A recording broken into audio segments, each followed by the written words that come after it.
Bismillahirrahmanirrahim. Assalamualaikum warahmatullahi wabarakatuh. Bapak-bapak, ibu-ibu, mas-mas, mbak-mbak, khususnya adik-adikku sekalian yang dirahmati Allah dimanapun Anda berada. Kembali di Iip Channel bersama saya, Iip Wijayanto. Kali ini kita akan membahas tema agar penderitaanmu pindah ke mantan. Ini pertanyaan yang banyak muncul di komen ya, di berbagai video kita. Semoga penderitaanku pindah kepada mantan.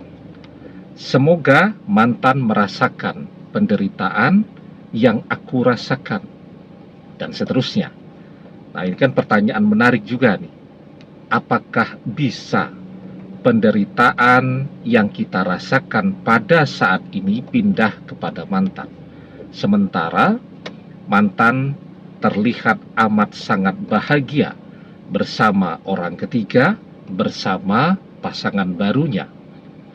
Begitu bangga memamerkan foto bersama pasangan barunya di Instagramnya, di Instagram sahabat-sahabatnya. Apa bisa penderitaan kita? Penderitaan itu kan isinya macam-macam. Ada rasa marah, rasa kecewa, kemudian apalagi kesepian. Setelah itu tidak punya apa-apa karena dimanfaatkan oleh mantan semua.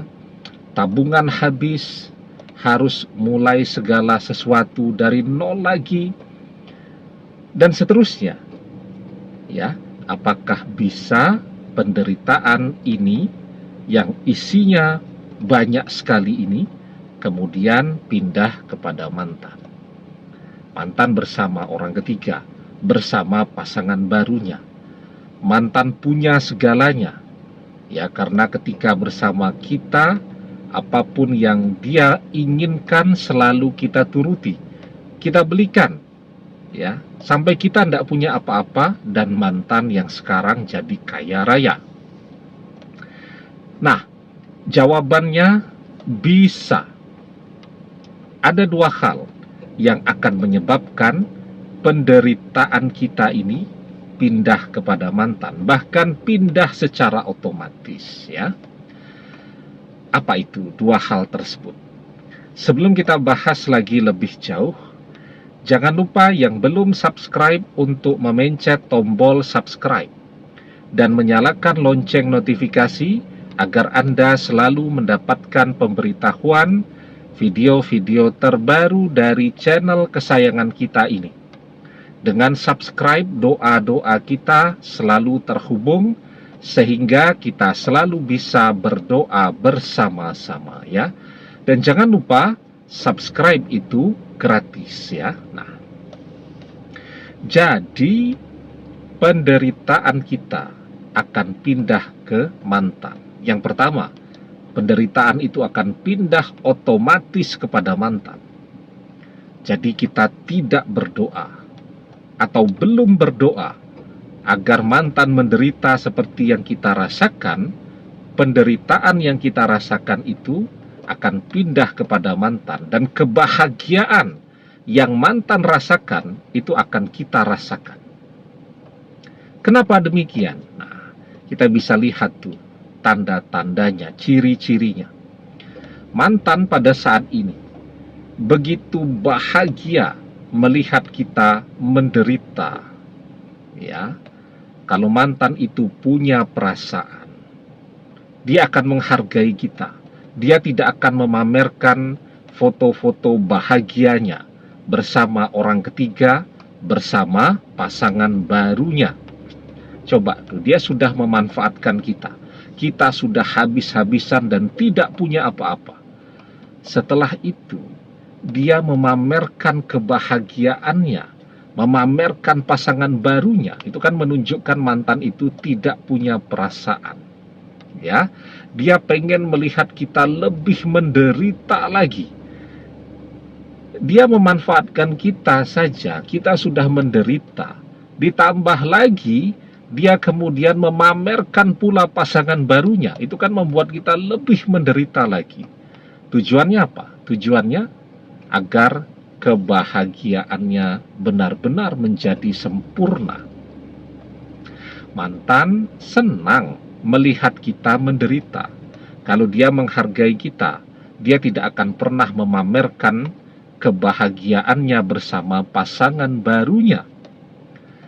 Mantan menunjukkan rasa bahagianya dengan segala kesusahan kita. Mungkin mantan juga tertawa, happy, dan seterusnya. Nah, maka ketika mantan menunjukkan kebahagiaannya ini, penderitaan yang kita rasakan itu akan otomatis pindah ke dia, akan bertukar tempat. Kita akan bahagia dan mantan yang menderita. Di dalam sebuah hadis kita diajarkan, la tushhiris samatata li akhika fayarhamuhullah wa yabtalika.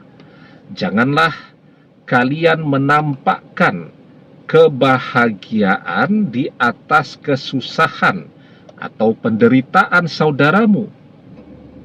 Jika demikian, Allah akan merahmatinya dan justru memberikanmu kesusahan. Ya, jelas ya. Mantan memperlihatkan dia begitu bahagia melihat kita susah. Semakin kita susah, semakin dia bahagia. Itu sebab Allah akan memberikan rahmat dan karunia-Nya kepada kita dan memberikan kepada mantan kesusahan. Akan bertukar tuh tempatnya. Itu yang pertama. Yang kedua, tadi yang pertama kita tidak pakai berdoa, pindah secara otomatis, bertukar tempat secara otomatis. Yang kedua, ketika kita berdoa agar penderitaan kita ini pindah kepada mantan. Jadi jangan hanya agar mantan juga merasakan penderitaan seperti yang kita rasakan. Kalau mantan juga merasakan, bisa jadi mantan menderita, kita tetap menderita. Tetapi berdoanya agar penderitaan kita ini pindah kepada mantan. Ya, artinya kalau penderitaan kita pindah kepada mantan, kita akan bahagia. Beban penderitaan kita itu akan pindah. Jadi kita akan bahagia dan mantan yang menderita. Karena doa-doa orang yang terzolimi adalah doa yang terkabul. Dakwatul mazlumi mustajabah, wa in kana fajiran fafujuruhu ala nafsih. Doa orang yang terzolimi itu doa yang mustajab. Meski yang berdoa itu orang yang fajir. Orang yang fajir itu adalah orang yang gemar maksiat, malas ibadahnya. Karena kefajiran yang ia lakukan, ia tanggung dosanya sendiri di hari kiamat. Ya.